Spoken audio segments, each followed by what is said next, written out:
Assalamualaikum warahmatullahi wabarakatuh. Jumpa lagi bersama saya Adi di channel Ngulik Sejarah. Dan pada video kali ini saya akan kembali lagi membacakan suatu kisah misteri.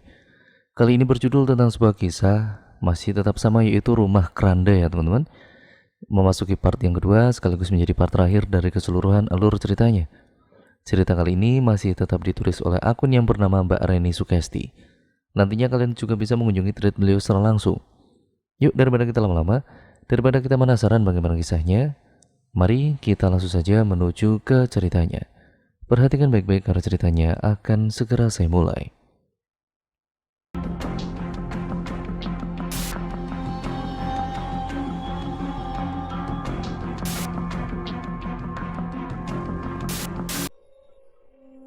Saat Ustadz Rizal tengah bermujadah, terdengar suara-suara begitu mencekam dan menyayat hati meminta pertolongan. Tidak gentar dengan suara-suara tersebut, Ustadz Rizal meneruskan kembali mujahadahnya saat dia mendapatkan gangguan. Baru saja suara-suara itu terhenti di dalam kamar sholat Ustadz ini, ya seperti ada angin besar yang datang pada kala itu. Ustadz Rizal lalu menyerukan bacaan mujadahnya agar dia tidak terganggu oleh mereka yang mencoba mengganggunya. Astagfirullahaladzim, astagfirullahaladzim. Brak! Terdengar suara jendela yang terbuka dengan sendirinya. Ya Allah, aku mohon perlindunganmu. Dengan suasana yang semakin mencekam, Ustadz Rizal semakin mengusyukkan bacaan mujahadahnya. Akhirnya, setelah beberapa saat kemudian, angin yang berhembus kencang perlahan-lahan mulai menghilang hingga Ustadz Rizal ini mengucapkan syukur. Setelah Ustadz Rizal selesai dari mujahadahnya, kembali dia akan menutup kaca jendela yang tadi sempat terbuka dengan sendirinya. Astagfirullahaladzim, ucap Ustadz Rizal melihat sesosok tubuh perempuan yang tengah mengandung terlihat oleh penetraan Ustadz Rizal. Ya, sosok itu tidak lain adalah jenazah perempuan yang kemarin menggemparkan desa ini. Namun, sosok perempuan itu tidak lagi menakutkan seperti tempo hari yang lalu. Sosok perempuan itu nampak memprihatinkan dengan wajah memelas, memegangi perutnya yang membuncit. Saat Ustadz Rizal ini terdiam melihat ke arah sosok perempuan itu, ingin sekali beliau mengetahui sebenarnya apa yang tengah terjadi. Tok-tok. Terdengar suara pintu diketuk. Ustadz Rizal lalu menoleh ke arah suara tersebut. Saat Ustadz Rizal ini kembali melihat ke arah di mana sosok perempuan itu mendatanginya, sosok perempuan itu pun sudah tidak ada lagi. Assalamualaikum. Terdengar ucapan salam dari luar. Waalaikumsalam. Ustadz Rizal menjawab dengan pandangan masih menyapu di luar jendela kamar sholatnya. Iya sebentar. Ustadz Rizal kemudian berucap lagi. Saat pintu sudah terbuka, nampak seorang perempuan dengan wajah lusuh di depan pintu rumahnya tengah menggigil ketakutan. Ustadz, tolong saya Ustadz, ucap wanita itu. Astagfirullahaladzim, ya Allah. Mbak Mela kenapa? Saut Ustadz Rizal. Perempuan yang dini hari datang ke rumah Ustadz Rizal tidak lain adalah ibu yang barusan kehilangan bayinya. Perempuan itu menangis dengan wajah yang memprihatinkan, memohon pertolongan kepada Ustadz Rizal. Ustadz Rizal nampak bingung dengan situasi ini. Perempuan itu meminta pertolongan, namun dengan segera dia pergi dari rumah Ustadz Rizal tanpa berkata apa-apa lagi. Ustadz Rizal ini seperti mendapatkan sesuatu yang membuat hatinya tidak tenang. Akhirnya, setelah mengunci semua pintu rumahnya pada kala itu, Ustadz Rizal ini mendatangi perempuan yang baru kehilangan bayinya tersebut. Saat sampai di tempat yang dituju, nampak pemandangan yang begitu miris. Perempuan yang tadi mendatangi rumahnya menjerit histeris hingga mengundang warga yang tengah tertidur pulas. Ustadz Rizal ini kemudian seketika menelepon Pak Firman agar mendatangi rumah duka yang jenazahnya tadi dimakamkan. Setelah beberapa saat, warga sudah padat saja mengelilingi rumah ini. Tampak beberapa warga mulai berkibaria melihat kejadian mengerikan di depan mata. Sontak, mereka yang baru datang langsung beristighfar, mengucap doa agar terhindar dari peristiwa mengerikan di depan mata mereka. Ya Allah, Ada apa lagi ini, Tat? Ucap Pak Firman setelah sampai di tempat kejadian. Ya entahlah, yang terpenting kita harus merumat jenazah ini sebelum semuanya makin kacau, sahut Ustadz Rizal. Akhirnya Ustadz Rizal dibantu oleh beberapa warga menurunkan Mas Yudi setelah membuka lilitan di lehernya terlebih dahulu. Ya, peristiwa mengerikan yang baru saja terjadi itu adalah meninggalnya Mas Yudi dengan cara tidak wajar. Mas Yudi ini meninggal dengan tali yang terlilit di lehernya. Mas Yudi tidak lain adalah ayah dari bayi yang baru saja dimakamkan hari itu. Warga tampak kasihan dengan nasib yang menimpa keluarga yang baru seumur jagung ini. Umur pernikahan yang baru menginjak 1 tahun, sudah kehilangan bayinya yang baru dilahirkan. Setelah itu sang ayah juga meninggal dengan cara yang tidak wajar. Mbak Mela, wanita yang baru saja kehilangan bayi dan suaminya tersebut, nampak histeris saat jenazah suaminya ini sudah diturunkan.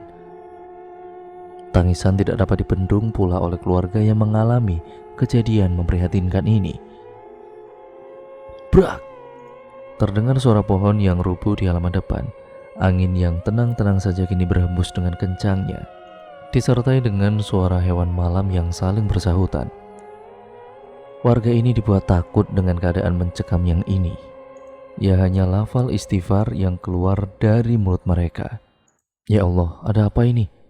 Pasti ini azab dari Allah. Wah, jangan-jangan akan ada musibah lagi ini. Wah. Tampak warga saling menyerukan apa yang ada di dalam pikiran mereka. Kejadian demi kejadian yang menakutkan di desa ini membuat pikiran warga tambah meracau. Angin pun seperti tidak ingin membebaskan warga dari pikiran negatifnya. Teratak yang berada di depan rumah duka itu tiba-tiba ambruk dan hampir mengenai warga yang berada di bawahnya. Astagfirullahaladzim, ini pasti azab dari Allah. Keluarga ini pasti banyak salahnya, ucap salah seorang warga memprovokasi yang lain. Dengan rasa takut yang masih terselip di pikiran mereka, warga tampak bergotong royong menata teratak yang barusan roboh. Mereka ini meletakkan bagian-bagian dari teratak yang rusak karena roboh di pinggir halaman tadi itu. Takut kalau nanti ada angin besar lagi akan roboh setelah dipasang. Tampak keluarga yang tengah berduka itu merasakan rasa malu atas apa yang mereka alami. Bayi mereka yang mendadak meninggal tidak wajar, lalu disusul sang ayah yang mati secara mengenaskan, serta kejadian aneh yang terus mengikuti.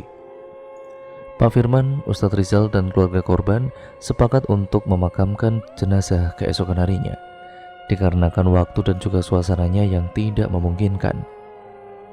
Akhirnya Ustadz Rizal dan juga Pak Firman ini pulang ke rumah mereka masing-masing, sedangkan Pak Mali dibantu oleh beberapa warga menjaga rumah yang tengah berduka itu. Baru saja saat akan sampai di rumahnya itu, Ustadz Rizal ini teringat ini sudah masuk waktu sholat subuh. Alhasil Ustadz Rizal ini lalu tidak jadi mendatangi rumahnya dan berpindah haluan menyegerakan ke masjid di desanya. Azan subuh kurang 15 menit lagi. Setelah berwudu, Ustadz Rizal ini lalu duduk dan berzikir. Tidak ada yang dirasakan saat menit-menit awal. Namun, pada pertengahan tertangkap oleh ekor penetraannya lampu luar masjid yang tiba-tiba mati, hidup, mati, lalu hidup lagi. Astagfirullah, ada apa lagi ini? Gumam Ustadz Rizal. Menghadapi cobaan yang terus-menerus saja mengganggunya, Ustadz Rizal ini mencoba menenangkan hatinya agar tidak goyah dengan apapun. Akhirnya azan subuh sudah memasuki waktunya. Ustadz Rizal lalu melantunkan azan subuh, memanggil para warga untuk mendekatkan diri pada Sang Kuasa. 10 menit kemudian, warga sudah memenuhi aula masjid. Dengan penuh khusyuk, sholat subuh pun dilaksanakan. Tanpa diduga-duga, warga yang berada pada saf belakang mengalami kejadian menakutkan selama menjalankan sholat. Tolong! Mereka mendengar suara rintihan seseorang perempuan. Angin yang berhembus dengan tidak wajar serta lampu yang mati hidup berulang-ulang kali membuat sholat mereka tidak konsentrasi. Brak! terdengar suara benda jatuh oleh angin kencang yang berhembus. Baru setelah sholat selesai, mereka yang berada di soft belakang ini menoleh ke arah teman-temannya dan segera memajukan barisan mereka. Sedangkan di tempat lain, yakni kediaman Mbak Mela, mereka tengah merasakan rasa takut yang teramat sangat. Jenazah suaminya Mbak Mela alias Mas Yudi tiba-tiba terjatuh dari meja pembaringan jenazah yang digunakan untuk memandikan jenazah itu. Dengan segera mereka lalu membenarkan posisi jenazah ke tempat semula. Namun kejadian menakutkan kembali mereka rasakan saat tiba-tiba mereka mendengar suara rintihan seorang perempuan. Belum juga selesai, kini Mbak Mela keluar dari rumah setelah mendengar suara tangisan seorang bayi. Keluarga yang melihat Mbak Mela keluar langsung mengikutinya, takut kalau terjadi sesuatu yang tidak mereka inginkan. "Nak, kamu di mana, Nak? Kamu di mana? Ibu kangen kamu, Nak," teriak Mbak Mela. Mbak Mela menangis histeris di luar rumahnya, menjerit dan juga berteriak memanggil nama bayinya yang hari sebelumnya dimakamkan. "Mela, kembali. Kamu mau kemana?" tanya mereka yang melihat Mbak Mela ini berlari keluar rumah. "Nak, ibu datang, Nak. Tunggu ibu," ucap Mbak Mela. Dengan susah payah Mbak Mela pun dapat keluarga mereka tangani. Saat Mbak Mela ingin pergi entah kemana, walaupun dengan sedikit bentakan dari ayah mertuanya. "Mela, kamu itu jangan gegabah. Pulang ke rumah. Ayah takut kamu kenapa-napa," ucap sang mertua penuh penekanan. "Bayi Mela butuh Mela ya. Dia manggil Mela," sahut Mbak Mela dengan isakannya, dan sholat subuh pun selesai. Warga kembali pulang ke rumah mereka dan akan kembali lagi ke rumah duka setelah instruksi dari Pak Firman.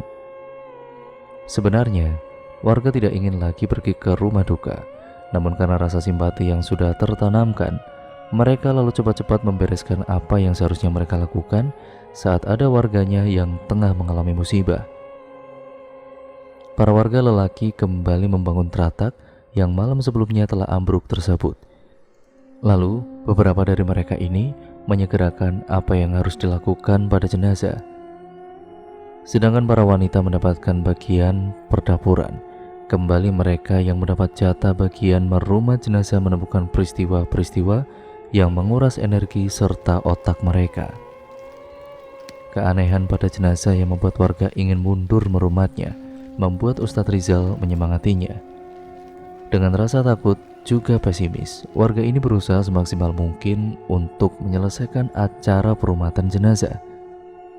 Meskipun tampak ada dari beberapa warga yang mulai membicarakan tentang jenazah di depannya itu, Ustadz Rizal pun tidak dapat memungkiri kebenaran bahwa jenazah Mas Yudi begitu memprihatinkan. "Aku sanggup gak ya mandiin dia?" ucap seorang warga. Kenapa?" tanya yang lain. "Jenazahnya kayak gitu," jawabnya. Bau yang menyengat dari awal saat akan dimandikan, kulit di tubuh yang berwarna biru karena memar, mulut dan juga matanya yang sulit sekali untuk ditutup, serta angin yang berembus hanya di area pemandian jenazah membuat siapapun tidak segan untuk membicarakannya. Tat, aku menyerah sajalah kayaknya. Aku nggak sanggup," ucap seorang warga yang ikut memandikan jenazah. Aku juga lah, Tat," sahut yang lain. "Bapak-bapak semua, mari kita baca doa dulu. Tenang dan luruskan hati kalian. Semoga jenazah dapat kita rumat dengan wajar sesegera mungkin. Saya mohon bapak-bapak, jangan ada yang mengeluh. Saya mohon bantuan untuk semuanya, dari kalian tentunya," ucap Ustadz Rizal memohon. Akhirnya dengan susah payah jenazah pun dapat diatasi, dan setelah waktu yang cukup lama, acara pemberangkatan jenazah menuju makam dilaksanakan. Saat warga mulai tenang dengan keadaan yang membuat siapapun bergidik sangat ngeri, kembali mereka merasakan kejadian demi kejadian yang menakutkan saat berada di makam. Brak! Terdengar suara benda jatuh dari dalam rumah keranda. Liang kubur alias tempat pembaringan terakhir jenazah Mas Yudi berada benar di samping rumah keranda itu. Jadi, Semua warga yang ikut memakamkan dapat mendengar dengan jelas asal suara tersebut. "Loh, kosong," ucap seorang warga. "Apanya yang kosong?" tanya warga yang lain. "Ini nggak ada benda yang jatuh." "Tapi kok," ucap warga. Setelah terdengar suara benda jatuh, memang ada warga yang berinisiatif untuk melihat benda apa yang terjatuh hingga menimbulkan suara yang agak lumayan keras itu. Namun saat pintu dibuka dan melihat ke sekeliling, warga itu tidak menemukan apapun. Kembali warga lekas memakamkan jenazah karena waktu yang sudah molor dari jadwal yang sudah ditentukan. Ya, jenazah yang seyogyanya akan dimakamkan pukul 8 pagi. Kini sudah mau masuk waktu zuhur tapi belum juga selesai. Jedar! Kembali warga dikejutkan dengan suara petir yang menggelegar. Tidak cukup di situ, jenazah yang baru saja akan diturunkan di liang lahat terjatuh karena warga yang sempat panik hingga tidak konsen dengan jenazah yang dipegangnya. Angin berhembus dengan kencangnya, disusul mendung yang kian menyelimuti warga, membuat rasa takut yang membuncah. Pak Kaum lekas-lekas mempercepat acara pemakaman jenazah. Meski rintik hujan mulai berjatuhan, warga yang mengikuti acara pemakaman jenazah hanya bisa merapalkan doa, berharap tidak terjadi apa-apa. Kilat yang menyambar dengan hebatnya berhasil merobohkan batang pohon beringin hingga jatuh tepat di atas makam almarhum.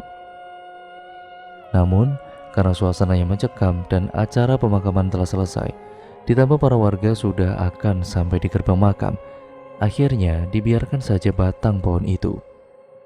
Dan warga kemudian pulang ke rumah masing-masing pukul 3 sore.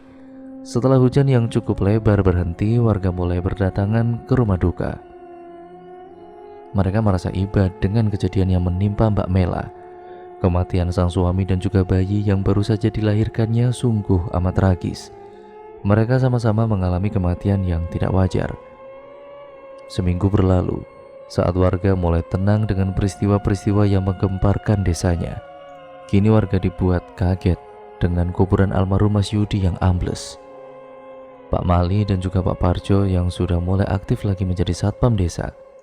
Mereka ini benar-benar ngeri melihat kondisi makam yang seperti itu.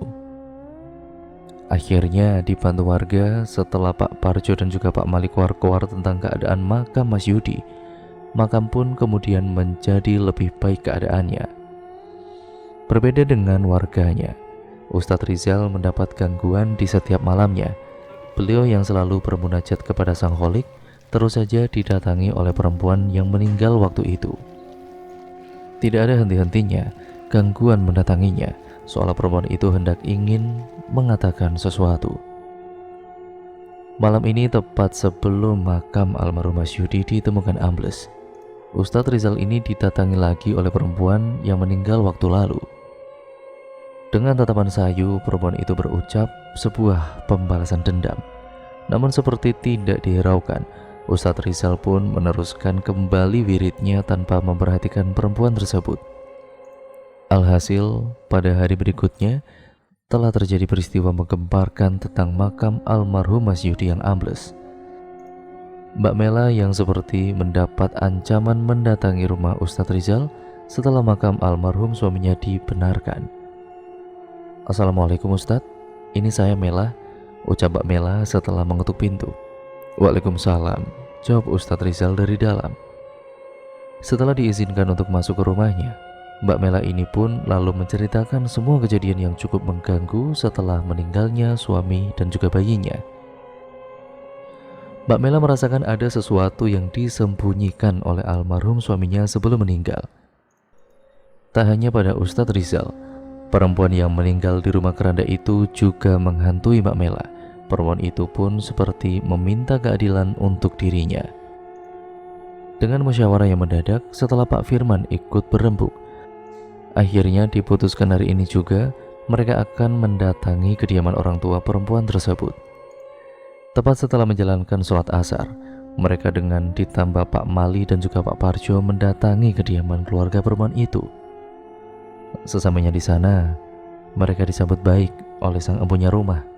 Setelah babi bu mendengarkan apa yang menjadi unek-unek Mbak Mela, Pak Rohmat selaku ayah dari perempuan yang meninggal itu menangis sesenggukan.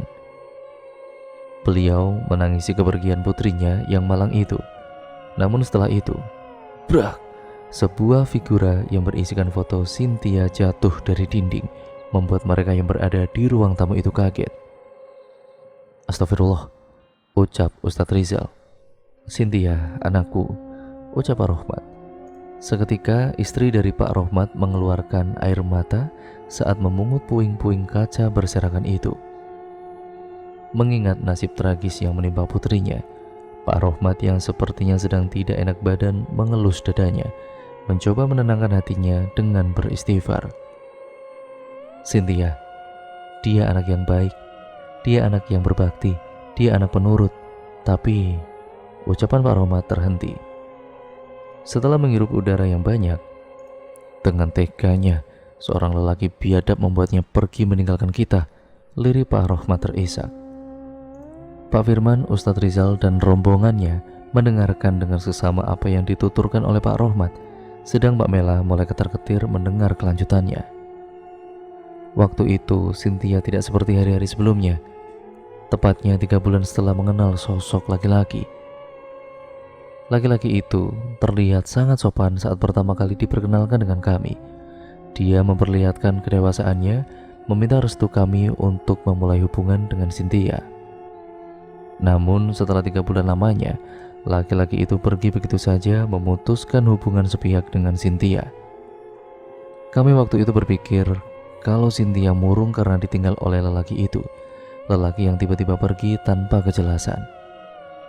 Tapi yang membuat kami hancur sehancur-hancurnya, Cynthia, ternyata Pak Rohmat kembali menghirup udara yang terasa berat dan Cynthia itu hamil.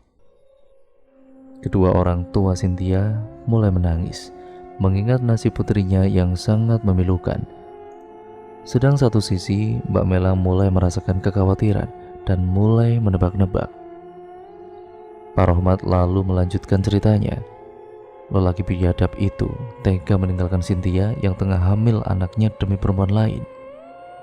Aku memang bodoh. Tak seharusnya aku memberikan restu pada mereka sebelum mencari tahu dahulu latar belakang lelaki itu. Lelaki yang dengan tega melukai hati Cynthia, tanpa disadari dia sebenarnya juga melukai hati seorang perempuan lain, yaitu istrinya. Lelaki itu menerima perjodohan dengan seorang perempuan, namun sayangnya dia tidak mencintai istrinya bahkan setelah menikah. Lalu setelah itu dia bertemu dengan Cynthia dan memulai sebuah hubungan. Namun setelah 3 bulan lamanya lelaki itu pergi dari Cynthia setelah mengatakan bahwa dia sudah menikah dan istrinya dinyatakan positif hamil. Lelaki itu hanya pamit tanpa mendengarkan apa yang ingin Cynthia katakan. Ya, Cynthia kemudian mengadakan pertemuan dengannya untuk memberitahu bahwa dirinya sedang hamil anaknya. Namun belum juga kata itu terucap, lelaki itu pergi setelah meminta maaf tanpa mengetahui apa yang sebenarnya terjadi. Kami orang tua Cynthia mengetahui kalau Cynthia hamil saat perutnya mulai membesar. Kami bertanya tentang keadaannya, dan dengan segera putri kami ini meminta maaf, mengatakan kebenaran yang begitu menyesakan dada. Kedua orang tua Cynthia menangis bersama. Tidak hanya itu, kami juga merasakan betapa hancurnya hati orang tua saat putri yang mereka sayangi mengalami nasib yang begitu tragis. Setelah tenang, Pak Rohmat ini kembali meneruskan. Kami sangat hancur melihat putri kami yang kehilangan keceriaannya, mengurung diri di kamar hingga tidak pernah bernafsu untuk makan. Kami pun akhirnya mencari alamat di mana lelaki itu tinggal bersama istrinya, dan saat kami telah menemukan alamat itu, Cynthia diam-diam mengetahuinya dari percakapan kami. Usia kandungan Cynthia ternyata sama dengan istri dari lelaki itu, dan betapa bodohnya kami saat ingin menemui lelaki itu. Cynthia berujar kalau keadaannya sedang tidak enak. Alhasil, kami tidak jadi pergi dan menunggui Cynthia di rumah. Lalu kemudian, malam harinya kami mendengar dari beberapa tetangga yang mengabarkan ada orang yang gantung diri di desa sebelah. Kami tidak berpikiran apapun saat itu. Tapi saat menjelang waktu subuh, kami mulai merasa was-was saat pintu kamar Cynthia belum juga terbuka. Cynthia anak yang selalu tepat waktu untuk mengerjakan ibadah sholat dan selalu rutin menjalankan sholat sunnah malam. Pikiran kami semakin tidak menentu saat pintu dikunci dari dalam dan tidak ada sautan dari Cynthia saat kami memanggil namanya. Dengan susah payah pintu itu kudobrak, namun Cynthia sudah tidak ada di kamarnya. Pintu jendela terbuka dan nampak di atas kasurnya ada foto yang berisikan keluarga dari lelaki yang telah menyakitinya. Kami tambah khawatir saat melihat foto satu keluarga itu penuh darah. Pikiran kami tidak menentu, dan pada akhirnya setelah menjalankan sholat subuh kami berkunjung ke desa di mana terdengar kabar ada perempuan yang gantung diri. Setelah bertemu dengan jenengan semua, hati dan pikiran saya tambah kacau saat melihat ada keranda yang tergeletak di halaman masjid. Saya sungguh sakit melihat seseorang yang berada dalam keranda itu. Tidak disangka dia memilih jalan yang tidak kami duga-duga. Pak Rohmat dan istrinya menangis histeris mengingat kembali peristiwa yang memilukan itu. Kami sudah pasrah dengan apa yang sudah digariskan pada Cynthia. Hanya saja kami merasa Cynthia belum sepenuhnya merelakan nasibnya. Sudah beberapa hari dia ini menemui kami dengan wajah sendunya. Namun saat kami ingin memeluknya, dia langsung menghilang. Pak Rohmat mengakhiri ceritanya. Semua yang berada dalam ruangan tersebut begitu menghayatinya, merasakan begitu hancurnya hati orang tua melihat nasib tragis putrinya itu. Mbak Mela hanya bisa menundukkan kepalanya, merasakan betapa hancurnya dia kalau berada di posisi Cynthia. Mbak Mela juga merutu ke dirinya mengapa bisa menyakiti hati seorang perempuan tanpa dia ketahui. Waktu menunjukkan pukul 9 malam saat mereka berpamitan dengan yang punya rumah. Dalam perjalanan pulang, mereka berpikir dengan otak mereka masing-masing. Brak! Hingga saat melewati area pemakaman, angin tiba-tiba berhembus dengan kencangnya dan merobohkan pohon di depan mereka hingga membuat mereka berhenti. Tampak dari arah mereka akan pulang, terlihat sosok yang mengerikan dengan wajah penuh amarah. Sosok itu mengarahkan pandangannya jelas menuju Mbak Mela. Dengan penuh ketakutan, Mbak Mela ini lantas bersembunyi di belakang Ustadz Rizal. Astagfirullahaladzim, sontak lafal istighfar keluar dari mulut masing-masing. Tat, tolong saya Tat, lirih Mbak Mela. Perbanyak istighfar Mbak, suruh Ustadz Rizal kemudian. Sosok mengerikan itu lalu mendekat dengan serengeiannya yang menakutkan.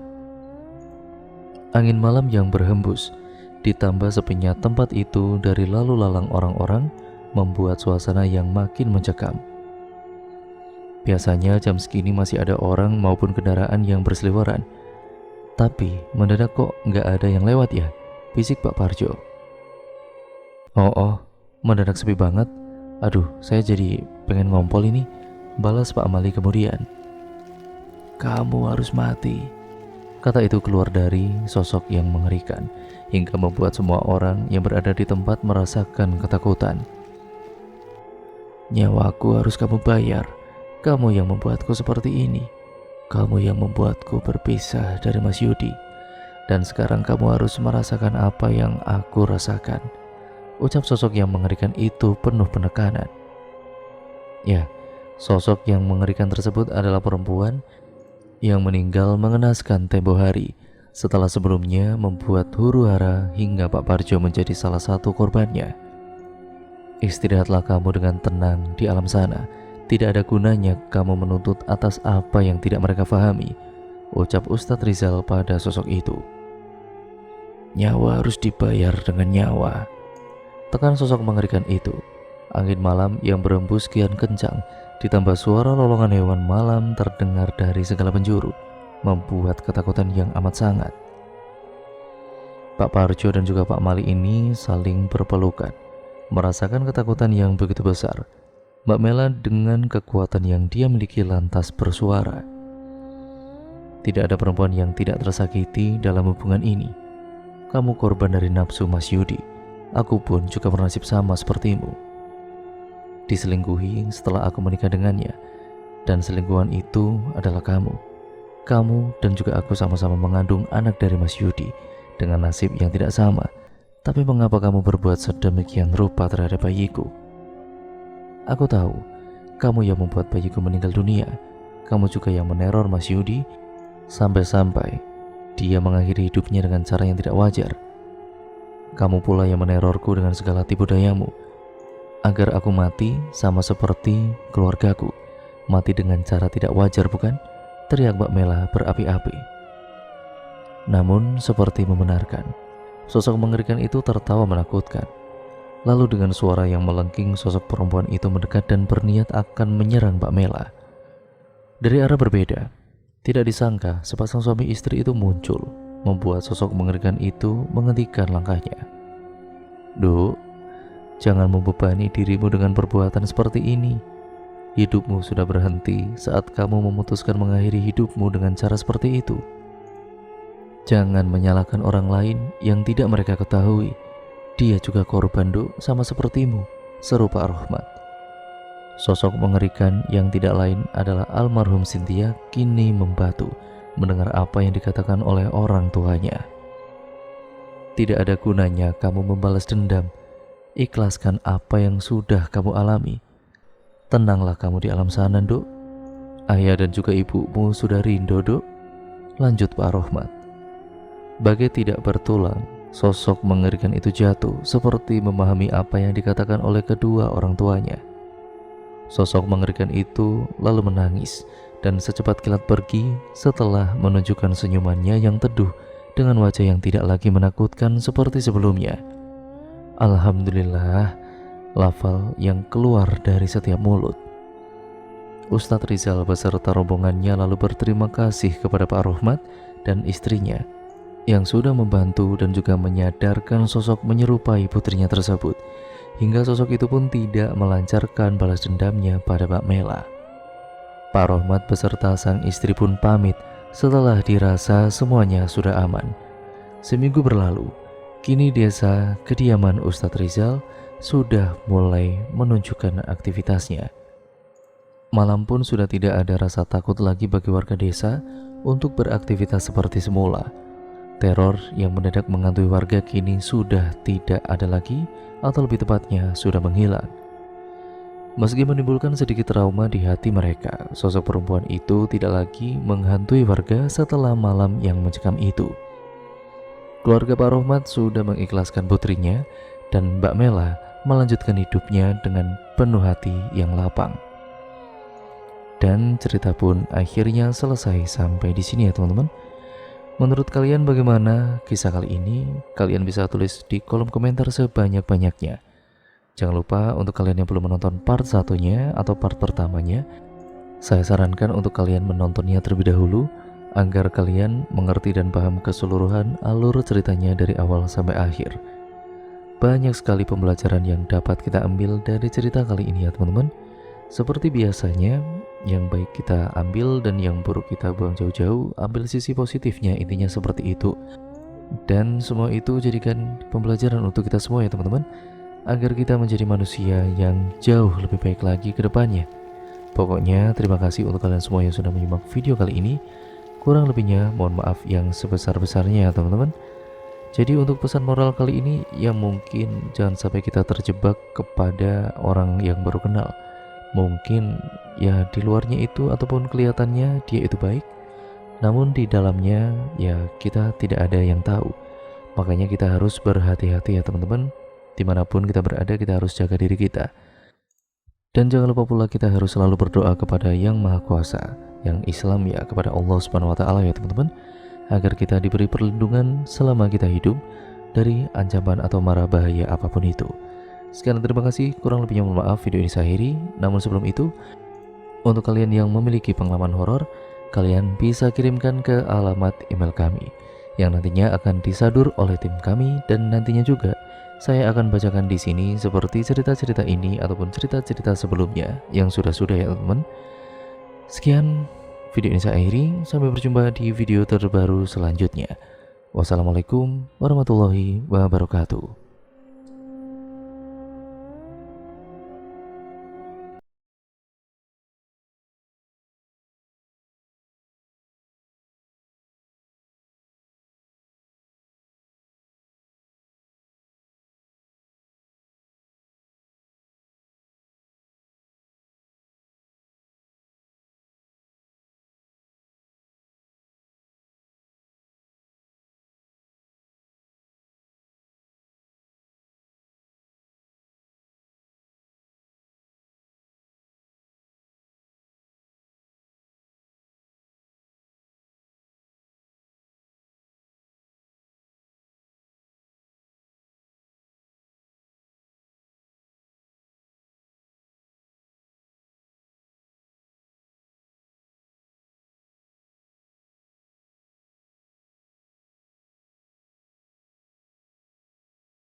кадре смотрится намного лучше.